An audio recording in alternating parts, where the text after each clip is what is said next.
nekk fii ñoom ñoo ñu fal comme nag ñoo ñu fal duñ ñu fal rek ñu toog faw ñu dellu si ci ñoom jaajëfal leen wax leen ne yéen kat lii ñu sol yéen a tax ñu sol ko donc ñu leen ciy gërëm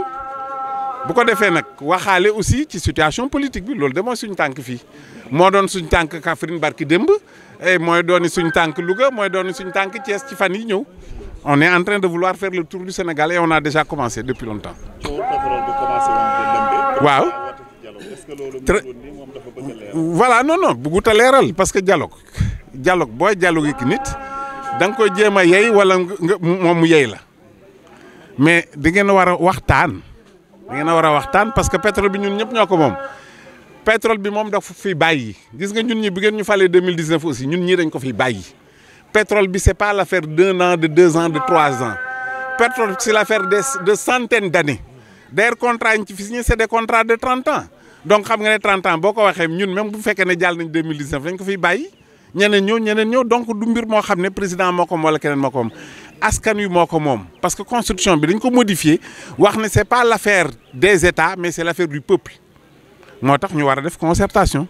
léegi nag ñun newuñu woon sax du ñu dem mais dañ ne bu ñu invité ñu càmbar ko ci suñu biir parce que parti du kenn nit rek kii ci parti bi la yow ci parti bi la kii ci parti bi la faw ñu toog nag dajaloo seet ndax lii la ñu war def wala naa la ñuy def jotuñu invitation. très bien léegi nag ñu ne ñoom dañuy invité député yi man député laa ñu jox ñu ay carte d'invitation wax ne utal nañ leen fukki carte te ñun nekk nañ fukki député ak juróom-ñeent non inscrit kii naan damay dem kaa naan damay dem ma ne man loolu xalaat du ma ci tontu parce que député da nga koy jox gëddaam 165 députés la ñu amuñ 1000 députés jël carte en bonne et due forme jël dem ci député bu nekk jox ko ne ko yow dañ la invité loolu waroon nañ ko mën a def. wante dañuy invité ñoo xam ne peut-être ñoom loi bi ñun ñoo koy voté gis nga leen ñuy wax noonu kenn mënu ko appliquer te jaarul ci ñun donc bala nga doon invité ma Samba wala nga invité ma Demba waaye invité ñi nga xam ne ñooy voté loi bi moo tax ñun teguñ fa tànk de kii tegu fa tànk man tegu ma tànk kenn tegu fa tànk noonu la waaw parrainage bi sax ñëw na du suba rek suba la ñuy voté loi bi en plénière mais xam nga plénière mooy li ñuy wane télé yu demee noonu mais woote nañ ko en commission ba jàll na en commission wante gis nga ba mu jàllee ministre bi xelam dalul parce que man dama ko ne Sa Ndiogou dafay wax ne stratégie kenn du ko wax ci télé ma ne ko man nag sama stratégie dama koy wax ci télé sama stratégie du lenn lu dul fexe parrainage bi bañ a jàll. lire naa document bi seet naa ci ay failles léegi rek bi ma ñëw am na sama benn collègue député ñu koy wax Mamadou Diop Decroix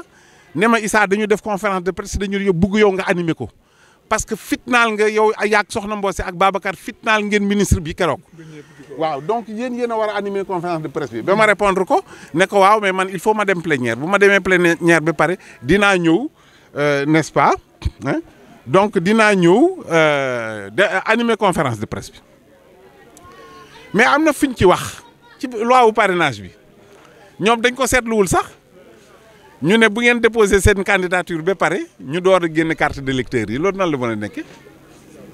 dafa am benn article bu ne 45 jours avant le début du scrutin ci la ñuy door a joxe carte d'électeur yi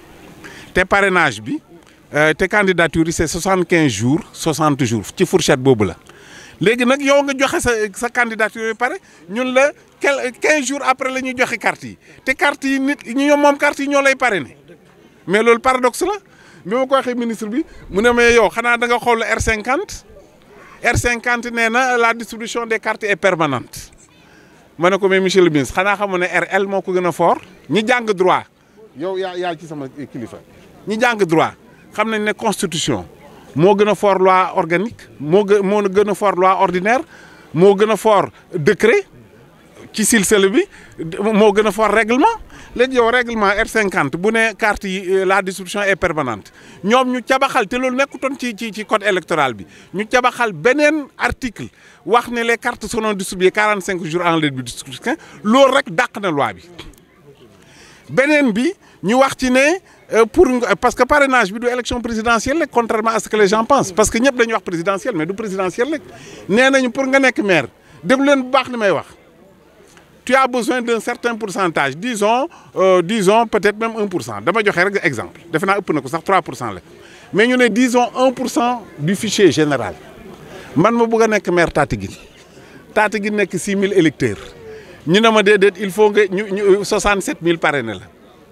est-ce que yéen a ngi de gis ngeen paradoxe boobu na muy demee ah. alors mu am benn député sax bu ànd ak ñoom benn député bon boo ko yaakaar koo xam ne ci LD la bokk pas groupe LD mais LD en tant que parti n'est-ce pas. Il a posé la question mais avec beaucoup de difficultés. Mais moi j'ai le terme c'est simplement la circonscription électorale. Donc li ñu leen wax foofu yëpp ñoom ñu ngi koy corriger ce qui fait que demain mais on va se retrouver avec 20 autres amendements. Le ministre en a déjà fait 7. Il va en faire davantage. Mais loolu sax du tax affaire bi baax parce que là il se cherche bi ma ko ne les signatures ne sont pas signatures yi kenn mënu ko def ne sont pas faisables parce que wax naa ko dama ko ne man am naa compte Société Générale nii laay signé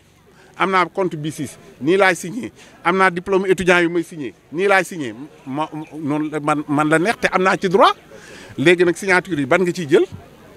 mu ne non signature yi nekk ci carte d'électeur bi kii wax ko ne waaw quand tu ne sais pas signé nag nooy def mu ne dañuy def ne c'est pas signé Babacar ne ko mais attends yow monsieur le ministre nee nga ñun ñëpp sénégalais lañ d'accord nañ sa wax wante ñun ñëpp sénégalais la mooy boo demee carte d'identité nga yore ko ñun la signé fii nga dem mënumaa signé dañu laa non non c'est pas grave defal rek benn affaire kalma ñangaan ah camlangalal rek mais ki nga xam ne dañ ko ne camlangalal bu ñu ñëwee tey ne ko parrain nga ne signature ba nga defoon moom ngay defaat moom fàtte ne camlangal laajoon nañ ko bu ko defee nag il va faire beneen camlangal qui n'a rien à voir avec l'ancien camlangal qu'il avait fait ñu annulé ko alors ma ne ko nag parrainage ci fii bu nekk signature nii rek lañ ko mën a contrôler yow ngay graphologue nga xam ne loolu nga jàng nga ñëw xool signature bi xam ne signature bi baax la mais loolu bu ñu ko naree def 200 ans du tax ñu résoudre problème bi parce que tu auras 10 candidats à raison de 57 000 ça te fait 570 000 un demi-million sinon plus yow nag nga nekk nit koo xam ne di nga jël 1 minute wala 2 minutes calculer un demi-million de minutes ñaata at la du noonu ma ne bokk ko donc graphologue yi c'est pas la solution ma ne beneen bi ordinateur mais ordinateur intelligence artificielle naa leen man loolu laa jàng man mais intelligence artificielle pour mu reconnaître signature daf koy jàng di ko jàng plusieurs fois sa portable bi tey bu fekkoon ne da nga war a kii pour que au lieu ngay defoon nga def nii da nga def sa empreinte mu la defaat ko bi juróomi yoon mu door ko jàng ma ne loolu ordinateur bu ko naree def dina yàgg te du ko mun a def parce que technologie bi yemul foofu moo tax signature yi ce n'est pas possible mais bi ma waxee loolu ministre bi dafa ne mais ku la wax ne dañu contrôler signature yi ma ne ko attention vous êtes tenu de le faire parce que c'est dans la loi fondamentale la constitution donc vous êtes tenu de benn député jóg fi ne mais yow Issa yow expert nga parce que pendant 20 ans yaay traité toutes les élections du Sénégal de façon continue yow ne woon nga conseil constitutionnel sollicité ñu la ma ne waaw bañ ma sollicité dama leen woo ils étaient 5 à l'époque ñu toog ma leen xam ngeen lan la mu ne ma ne leen signature mënuma ko vérifier te kenn mënu ko vérifier à l'état actuel des choses xam nga lan laay vérifier l'existence de la personne au niveau du fichier ñoom 5 membres conseil ne Issa wax nga dëgg ànd nañ ceeg yow ma woo daaf ñu ñëw man leen amenez-moi 20 informaticiens et 20 ordinateurs ñu ñëw ma teg leen autour d'une table schéma yak man ba léegi 3 informaticiens ma jox leen benn candidat ma ne vérifier ma l'existence n'est-ce pas de leur parrain au niveau du fichier bu ñu vérifier ba mat 10 et ba mat 10 000 ma ne bon kooku day jàll ñi nga xam ne indi nañ 12 000 ñu vérifier ñu nekk ci 8 000 vérifier ba mu jeex seen 12 000 signatures yëpp ñu nekk 8 000 8 500 ma ne kooku dàq nañ ko loolu noonu la ñu éliminer ñenn ñi valider ñeneen ñi léegi bañu demee ba nga xam ne sollicité tuñ ma parce que maa ngi ci langue politique gi mais ña ñuy sollicité man li ma doon def la ñuy def donc mbir mi changé wul man maa indi méthode boobu mbir mi changé wul donc signature yi mënuñ ko vérifier léegi nag te foofu laa jeexale ñu ne dañ la laaj sa nom sa prénom sa date et lieu de naissance ak d'autres informations boobu nag j'ai dit au ministre mais monsieur le ministre mais na leer lu tax ngeen di cabaxal di nëbb seen carte d'identité bés bu ngeen demee seen kër ci suuf am na ñetti lignes yoo xam ne dafa am ay flèches ñetti lignes yooyu am na fa benn chiffre boo xam ne code de contrôle la ci première kii bi ligne bu njëkk bi deuxième ligne bi am na aussi beneen numéro boo xam ne mooy code de contrôle loolu ci parrainage yi dañ leen ko laaj donc ñun PUR bu ñuy def parrainage li ñuy njëkk a laaj suñu électeurs yi ñi ñuy parrainer mooy seen photocopie carte d'identité bu ko defee information yëpp dañ koy am waaw donc mbir mi noonu la demee donc parrainage bi waaw kii baa ngi wala mu ngi nii gis nga li boo ko gisee mooy seen Sénégal ak yu demee noonu mais gis nga 6 bii chiffre bii code de contrôle la boo ñëwee ba fii aussi chiffre bii code de contrôle la waaw ñoom nag yaakaar nañ ni ñun xamuñu loolu donc ñu dugal ko ci biir. non stratégie bi kay wax naa ko gis nga bu jàllee te ñoom dinañ ko jàllale parce qu'ils sont majoritaires ils ont une majorité électronique waaye defoon naa ko conseil constitutionnel li tax président yéex a promulgué loi bi te bi mu koy promulgué sax dafa nëbbutu promulgué ko man de barki démb laa xam ne promulgué ko te bi mu ko promulgué ëpp na 1 mois. J'ai saisi le conseil constitutionnel avec 17 de mes collègues députés on a été conseil ñu saisir leen 15 jours ñu téye affaire bi wax ne non ñoom mënuñu def lii mënuñu def laa et cetera ci la président bi yoon aussi ñoom am na lu leen tënk parce que 2 mois la ñu jël dem fi Cap-Vert dem fi Pologne di seeti bañ demee gis ñu dara man leen yàq ngeen xaalis bi te gisu leen dara léegi nag ñoom ils sont entre le marteau et l'enclume parce que bu ñu voté loi bi ñun on va attaquer le conseil constitutionnel te ñun ñëpp d' accord nañ ci l' ensemble des députés n' est ce pas de l' opposition d' accord nañ ci man bu ma demee assemblée suba entre autres damay déglu ministre bi mais damay relever signature député yi war a dem conseil constitutionnel bu ko defee immédiatement on a pris des avocats on va déposer ça au conseil constitutionnel alors les arguments seront tels que waa conseil constitutionnel du ñu mën a tëb rek prononcé wu faw ñu jël 15 jours 20 jours donc ñun li ñuy ut mooy bala muy egsiwaat ci président ba mu koy promulguer mais 6 mois CEDEAO wuy jot loolu mooy suñu stratégie te wax dañ ko nëbbuñu ko mais li ma xam mooy buñ ko joxee conseil constitutionnel dinañ damm seen loxo ne leen 2 jours rek lañ leen maye pour ngeen répondre waaw donc mbir mi loolu la daal. voilà c'est moi. merci. Médina Sall xam nga nag fii moom damay kontaan ñëw fii parce que sama dëkk la. te am naa doom ju tudd Mohamed Sall góor gi Kayre maa ngi lay nuyu di la ziar kontaan naa bu baax a baax yow xam naa cette détermination ci parti bi yàgg nañu jokkoo dañuy wax nag ku lim juum mënoon naa lim ñu bëri fii wante dama la tànn rek tudd la jërëjëf Mohamed maa ngi lay gërëm di la sant def nga mobilisation bu mucc ayib te man li may seet mooy ca gannaaw mobilisation ba mooy détermination bi te wax ji nga wax waxu ku déterminé la wax ji nga wax dafay waxu koo xam ne ku gëm boppam la te ñun defe naa li ñu dese Sénégal ak Afrique mooy dañu dese gëm suñ bopp bëri na lu ñuy jëgaani mais mu ngi fii mais réew du ñàkk li nga wax ne xaalis baa ngi ne gàññ ci réew mi du jeex du xaaj suuf si rek kenn xamul ay ñaata milliards la jaww ji kenn xamul ñaata milliards la géej gi kenn xamul ñaata milliards la te ñun suñu borom daf ñu may xéewal ñu am suuf am jaww am géej am na réew yoo xam ne Afrique amuñu géej wante xamu leen ne ci ñaar fukki réew yi gën a ndóol lañu bokk ci àddina mais ça ne peut pas se justifier loolu kenn mënu ko lay yow am nga géej am nga suuf am nga jaww am nga ci li nekk ci suuf muy sous-sol wante yaa ngi tàllal loxo rek di ñaan loolu dafa ruslu sax xam ngeen ne famine am na 1 million de Sénégalais yoo xam ne dañuy soxla ndimbal ci dund loolu waxuma ko FAO moo ko wax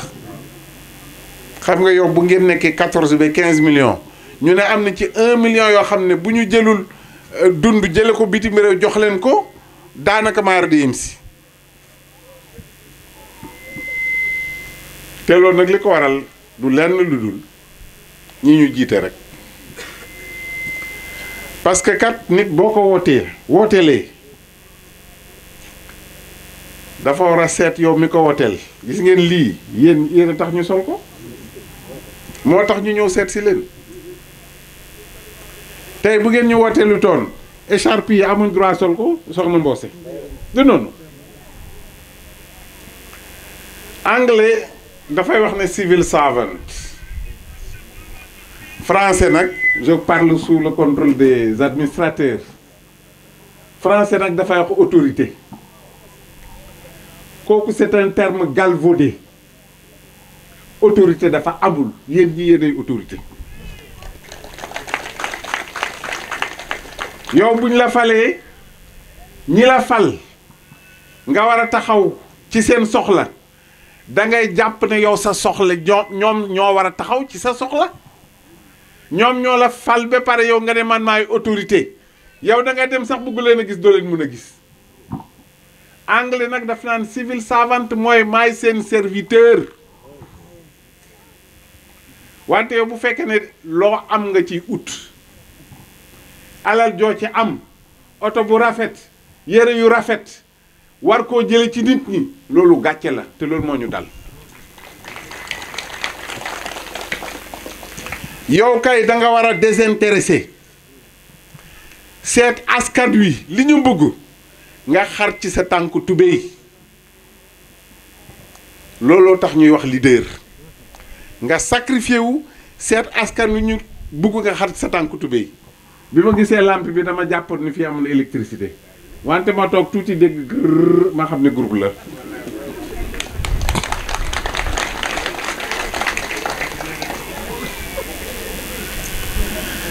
dañu toll foo xam ne indépendance bi ñu ko amee léegi yàgg na dañu toll foo xam ne le minimum vital ñépp dañ ko war a am le minimum vital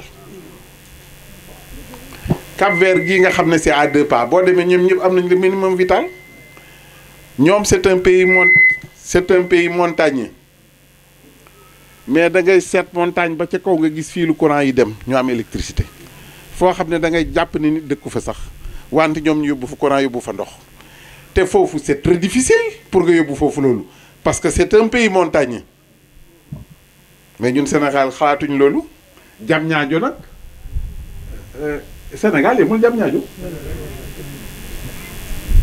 doo jël ay milliards yow yaa ngi ne terre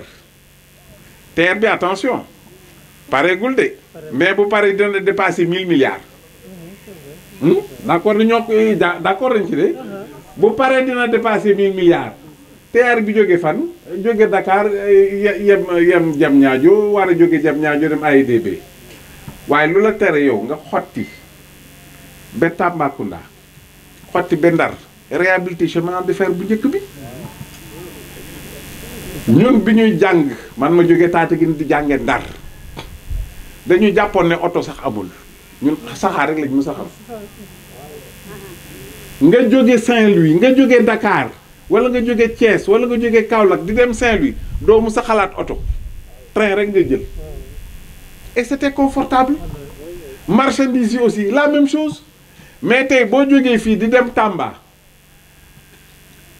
tali yi mënuñu baax transporteurs yi ñoom ñu may seddi tali yi mënuñu baax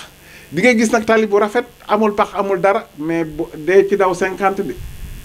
boo dawee 90 rek am nga problème parce que camion yi dañu tax ba tali bi gàllu góose waaw tey bu fekkoon ne réhabilité nañ chemin de fer bi mais loolu du ñu ko soxla te am na loo xam ne ci transport dafa war a nekk quelque chose li tubaab di wax multimodal da nga war a lëkkale bateau wala lëkkale train wala lëkkale route mais doo jël sa lépp rek def ko ci route am na loo xam ne bateau rek a ko mun conteneurs yi bateau rek a ko mun mais ñun am nañu combien de milliers de kilomètres de côte li ko ndar bi Cap Skirring ci suuf foofu yëpp géej la combien de ports on aurait pu mettre du noonu la ñu am ci géej continent bi chemin de fer yi waroon na ko mën a irriguer fu ñu toll war nañ mën a am ay autoroute te xaalis boobu duñ ko lebi xamoon ne mu ci yéen ñi lay jóge ci yéen ñi lay jóge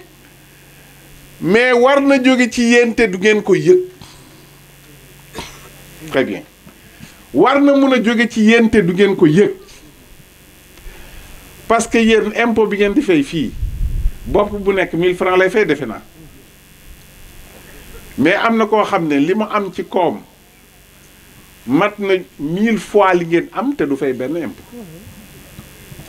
xam nga loolu aussi teguñ ko fenn yow yaa ngi ak sa boutique yaa ngi ak sa quincaillerie yaa ngi sa pharmacie yaa ngi ak sa école yaa ngi sa dispensaire et cetera yaa ngi gagné peut-être 1 million 2 millions par weer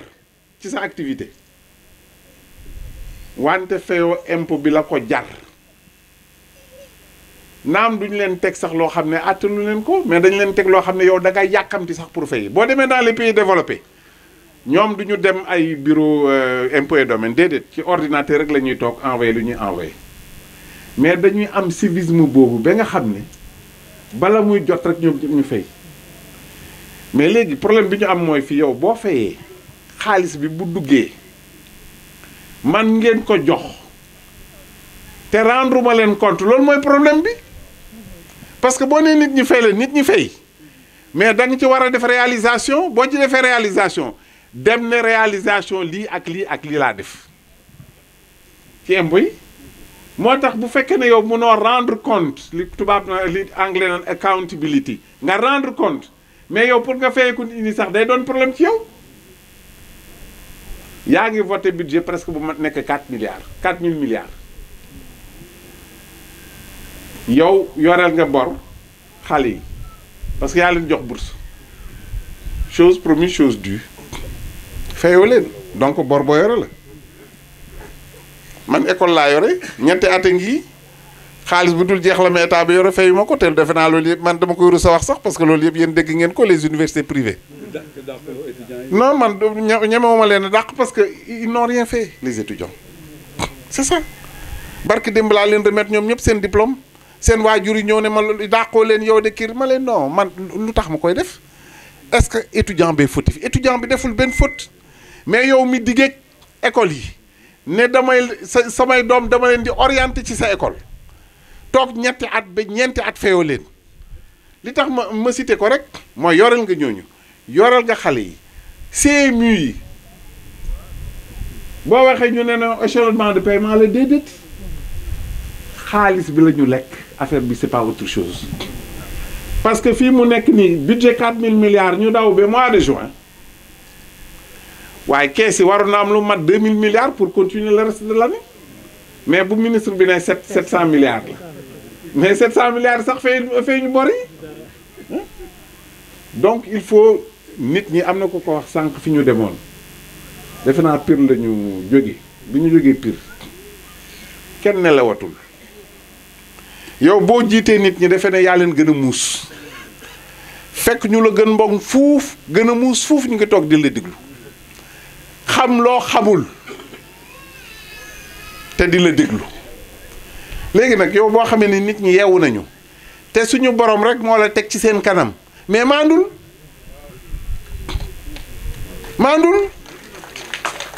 yow lan mooy ndeyu nañu dialoguer yow looy dialoguer ci pétrole dialogue amul yow maag yow bu ñuy dialogue c'est parce que dama lay bëgg a convaincre wala yow nga bëgg maa convaincre voilà doo yónnee dara moo tax am na ku ma posé question defe naa Tivaouane lañ ma posé question ñu ne ma lu tax dema leen ci dialogue bi man leen déet ñun duñ gënee ko ci mbedd bu ñu invité parti lañu parti bi nag du benn nit mbooloo la ñu ñëw ne invitation baa ngi ni nag terme de référence baa ngi mais ñoom duñ joxe terme de référence lettre lañ lay jox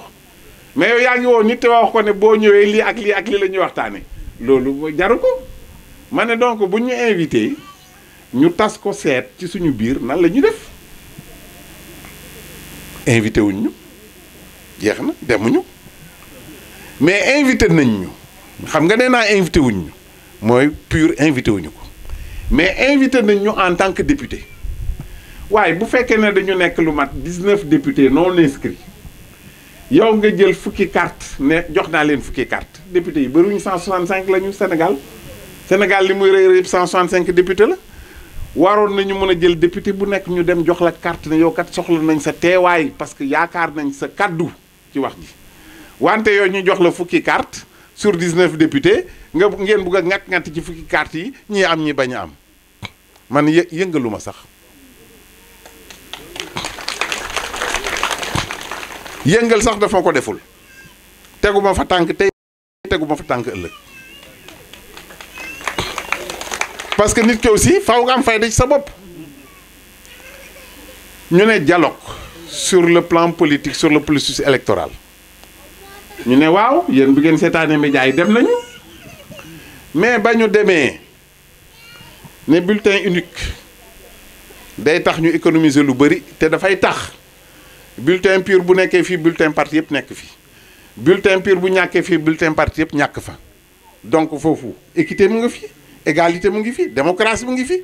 ñu ne déedéet nit ñi xamuñ bulletin pur mais isoloir bi barki démb la bañ koy wax dañ doon wax kenn xamul isoloir te léegi ñëpp xam nañ isoloir yow boo jëlee tàggat nit ñi ne leen bulletin unique nii lañ koy utiliser mais dafay yomb ñu teg bulletin unique fële ñu ne leen parti politique yi da ngeen leen war a financer parce que bu ngeen ko deful xaalis bu sellul bi parce que moom rek mooy daw ci réew mi ah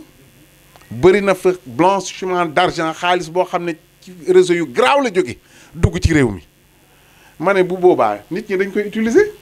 yow nag mun nga ne parti bi lii laa koy jox booy campagne war nañ la wax ne waroo dépasser lii xam ngeen am nañ ancien président yoo xam ne nekkoon tuñ sax président mais ñu ngi leen di topp ci xaalis bu leerul te Sénégal jomb loolu dina fi mës a amee ëllëg parce que yow bu fekkee ne da ngay am campagne am tuuti am koo xam ne dafay am campagne am téeméer yoon li nga am mais loolu teguñ ko fenn donc ñu wax loolu wax lii ah président de la République ni waaw man di li ma ci intéressé mooy naa fexe rek ba Abdoul Aziz Aïdara bañ a nekk candidat loolu moo may intéressé man daal bu ma sañoon comme Racine Mbaye maa ko ëpp doole Racine Mbaye mooy doon sama candidat donc naa def benn galgal boo xam ne bu Aziz Aïdara buggee nekk candidat du ko mun donc naa dugal parrainage mu dugal parrainage waaye yow sa signature yaa ko moom boo amee compte bancaire BICIS bu la neexee nga am noo signé boo amee compte bancaire Société Générale bu la neexee nga def beneen signature bu bokkul ak boobu boo amee diplôme booy signé bu la neexee nga def beneen signature bu bokkul ak boobu am nga ci droit du noonu léegi nag signature yu bëri yooyu te yow nga am ci droit ban ci lañ ci jël xam nga coincé nañu foofu moo tax barki démb bi ñu demee commission les droits dama ne ministre bi signature yi kenn mënu ko vérifier mu ne est-ce que man maa la wax ne dañuy vérifier signature yi ma ne ah kon nag yéen a ngi commencé daw ma ne yéen a ngi commencé daw de parce que yéen a bind ci constitution bi signature ma ne ko tant que constitution bi terme signature boobu mu ngi fi yéen lii ngeen def du ngeen ko mën a appliquer te nag du ngeen mën a dellu gannaaw ñëkk ngeen a dellu gannaaw de modifier constitution bi parce que mbir mi ñaari loi la dafa am loi constitutionnelle woote nañ ko président promulgué donc ba publier ko parce que mbir bala muy nekk loi député yi dañ koy woote président promulgué ko ñu publier ko au journal officiel et ça fait force de loi donc comme promulgué nañu ko publier nañ ko loi la mënatuñ cee dellu gannaaw tant que woote wuñ beneen loi boo xam ne daf koy abrogé waaye te constitution nag du loo xam ne da nga koy nabbee rek saa yoo soxlaa daal rek dem ci constitution je pense que dem nañ ba ñemeetuñu laal constitution bi léegi nag ñu ne dañu bugg ngeen voter loi d'application bi barki dem ñu dem commission technique yow boo defee document 10 pages ñu ñëw commission technique nga jàkkaarloo ñun lire ko ñun ñu wax ci suñu xalaat mais ci tàng bi rek def nañ lu mat 10 modifications 10 amendements ci document bi nga xam ne ñoom ñoo ko proposé mais ça c'est quand même c'est extraordinaire yow tu donnes un document de 10 pages le temps ñu lire document bi nga daw wax sa secrétariat ne tàppel ma amendement yi dama juum fi ba muy fukki yoon man leen a gisagul ak dara am na téeméeri juum yi ngeen juum dinañ leen ko souligner te suñu objectif du lenn man leen Sandiogou waxoon na ko newoon na stratégie kenn du ko wax télé man nag ma ne ministre bi stratégie sama stratégie man dama koy wax télé dama lay wax li ma nar xam nga li ma nar mu ne ah jël loi bi yéen ngeen voté ko ma yóbbu ko conseil constitutionnel yàgg nañu nag wax ne ils sont incompétents wante argument yi ma ciy def dootuñ mën a daw bi yoon am naa nag ñu ma ci jàppale ñoom Racine ngi nii ñoom loolu la ñu jàng ma ne bi yoon du ngeen mën a daw faw ñu wax ne loi bi ngeen teggi ko parce que régulation ñun bañuñu ko boo nee da ngay réguler candidat yi wala da ngay réguler parti mais yomb na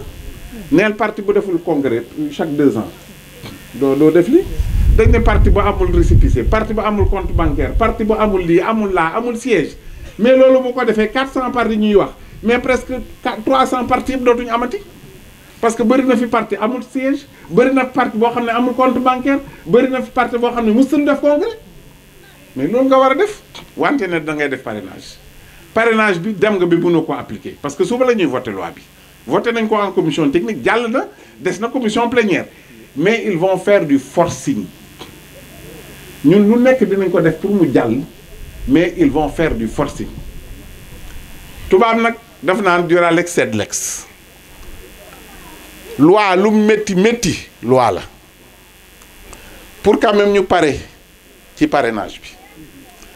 bés bu ñu ko wootee ba président promulgué ko ba ñu publier ko loi lay doon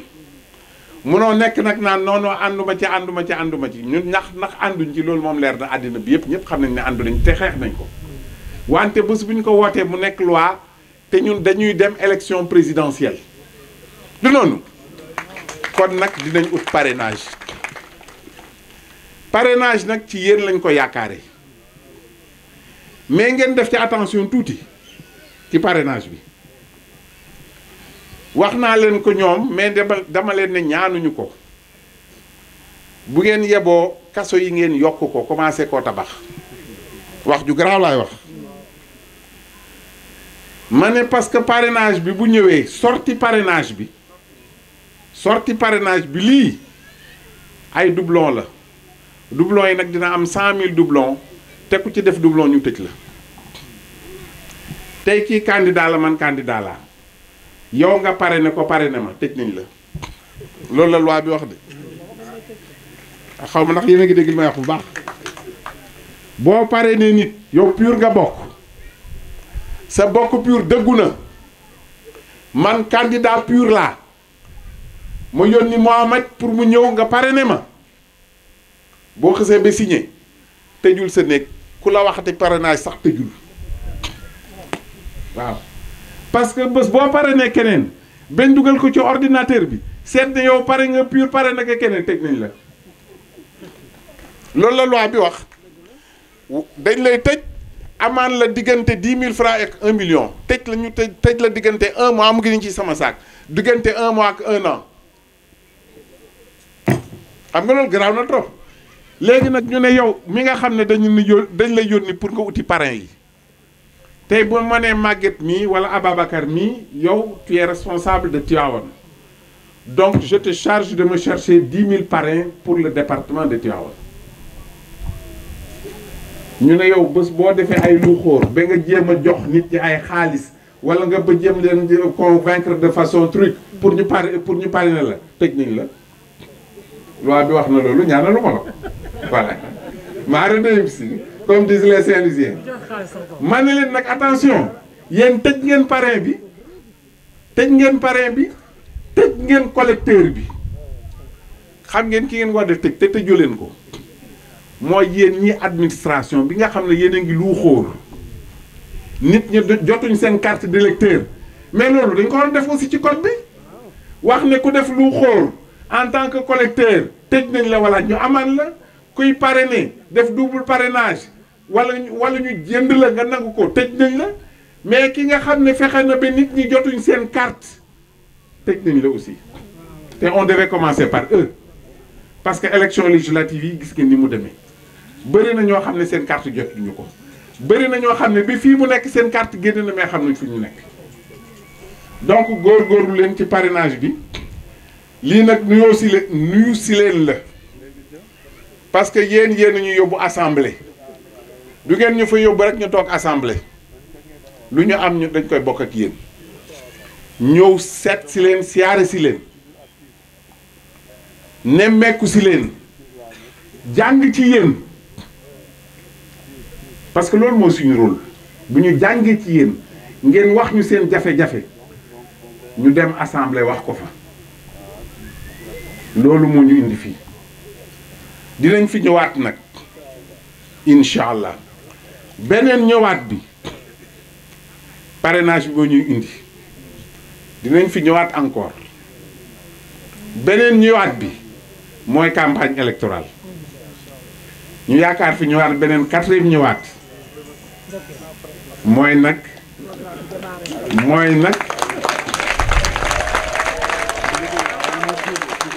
mooy nag di leen remercier bu boobaa ci taxawaay bi ngeen taxaw ci élection présidentielle te bu boobaa fas yéene nañu désenclaver parce que vous êtes enclavé non fas yéene désenclaver gox bi yëpp te buñ nee gox bi sama dëkk bi ñuy wax Médina Sall rek taxul ñu wax defe naa tudd nga fi yeneen dëkk yu yëpp la ñu war a désenclaver xam di nga ko bind xam naa nag mu ngi gudd te mu ngi guddi xam nga fii ku fi ñëw doo yàkkamtee dem wante nag yoon yemul ci benn kilifa yi toog fii tase nañu fële maa ngi leen di sargal di leen nuyu di ko yemale fii rek te di leen wax asalaamaaleykum wa rahmatullah. ok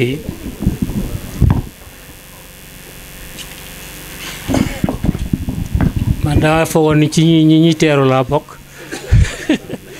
mais itam du tee mën nañ teeru Issa Sall si suñu roq bi am nañ mbégte bu mag itam teeru ko fii ndax jafe na parti di wër ruq-ruqaan yi pour xam soxla nit ñi bi ñu jëkkee pour jàppoon programme dañu ko woon bu ñëwee Tivaouane rek jaar fii ñu mën nañu kii waaye mu ni moom bëggul dugg ci département te duggul ci ruq bu nekk ku nekk wax say soxla ndax benn dëkk bokkul ak moroomam ay soxla da kon yéene bi mu am ba ñëw fii ni ko mbokk yi waxe sànq rek février 2019 le 24 dañuy wote président de la république loolu nag ay carte moo koy def mooy na ñépp fexe ba jël seeni carte denc ko xëy na nag ñi ngi wër di financer di laaj carte d'identité yeeg yooyu yëpp mais ku ci joxe sa carte d'identité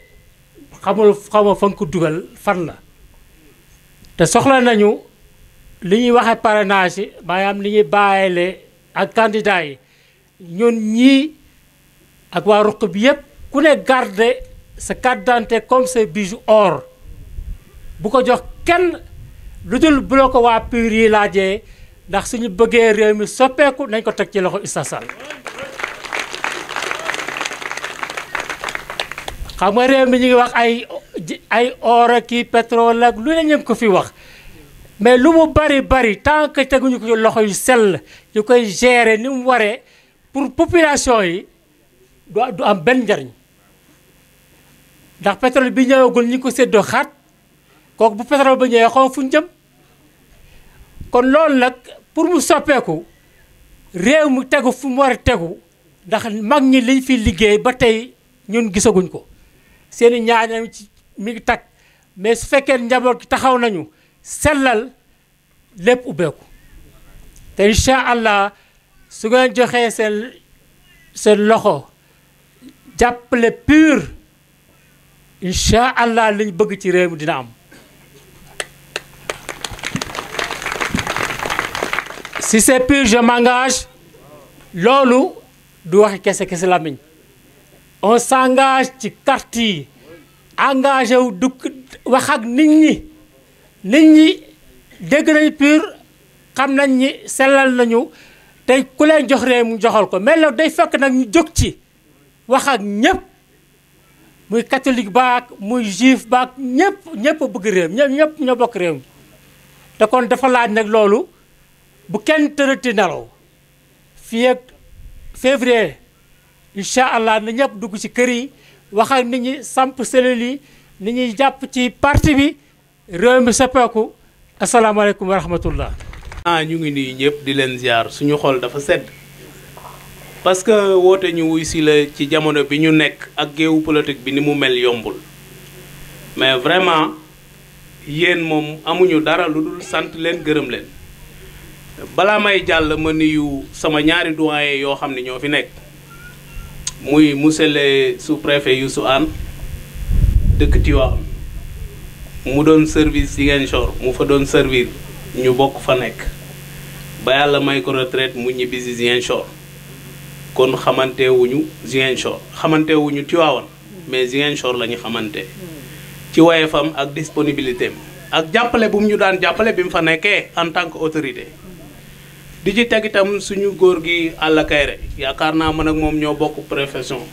Fassel jiite la dëkk di yëngatu ci wàllu pees nekk ci marché central bu Dakar am fa ay responsabilité ma woo ko mu ni ma dinaa déplacé wu grâce à yow te ku nekk xam na ni tey dëkkam ma nga fa am conférence boo xam ne dañ ko fa organiser mais da ko fa wàcc ñëw ngir man loolu tuutiwul wax ji mën na bañ a bari ñun am nañu conviction am nañu gis-gis am nañu bëgg-bëgg te xam nañ tamit fu ñu jëm incha allah su àndee su neexee yàlla 2019 moom leneen la ñuy wax dinañu dugal Alaaji Issa Pale te bal du tàkk coow du ci parce que mbir mi jarul xuloo jarul xeex lu yomb la jarul génnee arme blanche jarul génnee lenn mooy conseiller bi ñuy wax gis nga lii mooy duma buur bu mu mënti doon lii mooy fal buur bu mu mënti doon kon ñun ñëpp nañ ko toppatoo te fonk ko gis nga wax ji li muy bare su mitin yi réyee mbooloo mi bare ñëpp te li ñu war a def defuñu ko bis bu taxaw def devoir de citoyen jotee duñ ko mën kon coow li li muy bare yëpp fii la ñuy mujj Mansour ma lay conseiller li nga commencé woon localité bi am na mbokk mu ma ko wax démb di responsable ci PDS ni ma da ngay fexe Mansour dem Pambal laaj récépissé yi ne fa yëpp carte d'identité yi ñu naj fa information bi jàll na Alaaji Issa fii jafe-jafe yi bare na mais yàlla mën na ko saafara ci suñu yéene su ko mottalee parce que dama leen di faral di wax ni man xawma sénégalais plus ak sénégalais moins te état yi fi ne loolu la ñuy doxal case de santé bi Mansour tudd depuis 10 ans waa dëkk bi ñoo koy fay ci seen doole boo déplacé woon tuuti gis bidon weeli di rang fee la de guerre ñëw na mais fee la yam da ngay jël sa bidon dem fii dañuy bay di sàmm jigéen ñi yenu nañu yenu ba bëgg a dee te nag lu waroon yomb la parce que ki nga xam ne ndox mi ngi koy jox mayoo ko saraxoo ko boo ko dugalee day fay compteur te muy sénégalais comme tout le monde vraiment loolu war na yomb yaakaar naa am na oto bu des Pire parce que mënul ñëw ndax yoon bi loolu duñ ci wax dara parce que leçon la jaar ngeen ci yoon bi courant war na am parce que buñ koy laaj sarxuuñu ko parce que buñ ko indee duñ ñu ko defal gratuit dañuy fay su ko defee yooyu dafa nekk ay cause yu nga xam ni nit ñi dañu war a respecter ànd ak ñun àndu nawle beneen bi ci des mooy tey gox bii nii dëkk bi ngeen teew lu mat fanweeri village ñu ngi ci ginnaawam yoo xam ni jafe-jafe yi dëkk bi am loolu la am ñun duñu mag de bientôt mais am nañ 45 ans te duñu mag te loolu lañ fi fekk juddu ci màgg ci ba léegi changement war na am man nag jeunesse bi laay waxal pour ñu gëm seen bopp parce que am nañu ay doom yu jàngi partout def naa tout ba xale yi génn fii ci localité bi université Ziguinchor bi nekk Dakar ak ba nekk Ndar yëpp dinañ leen lëkkale pour ñu dellu si nag xam ni dëkk bi ñun ñoo ko war a taxaw Alaaji Issa professeur nga dégg naa ñu ni université du Sahel yow yaa fa nekk mais jafe-jafe yi gën a am ñun am nañu risque tiit bu rëy parce que xale yiy génn fii am bac fan la ñu jëm boo demee Dakar amoo ku la héberger sa papa amul moyen financièrement pour fay sa jàng mu war a dem expérience la bu ma dund parce que am na étudiants yu ñëw Ziguinchor man ma héberger leen ci sama kër parce que amuñu logement ca camping loolu yëpp problème la te ñun lu ñu gàtt xel ak lu ñu ñàkk jàng xam ne réew mi alal a ngi fi buñ ne dañuy jël 42 kilomètres def ci 1000 milliards man lenn rek laa soxla 5 milliards pour suñu gox bi yëpp li fi nekk ñu réglé ko mais ñu jël 1000 milliards di ko teg ci benn 42 kilomètres kooku xel nangu ko li ñuy wax ci financement yi semaine passée rek bi ministre de la pêche yónnee ci suñu localité man ci pêche laa yëngatu ñu indi 30 milliards la ñu wax moom lañ teg financement entrepreneuriat rapide ma ne entrepreneuriat musiba parce que nit mënul war a jàng-jàngul nit war a faju-fajuwul nga teg 30 milliards nga ni da ngay def financement entrepreneuriat rapide pour lan semaine passée rek la sama benn nijaay feebar fii 3 heures de temps may wax ci téléphone pour am docteur bu ko mën a jël Thiès ñu ni ma lundi la docteur yi faj ak vendredi lundi su ñëwee te amul rendez-vous duñ ko laal te urgence la nekkoon bi ñu koy jële fii mënul taxaw mënul dox loolu neexul ci xol xëy na maa ngi guddal mais ñun suñu engagement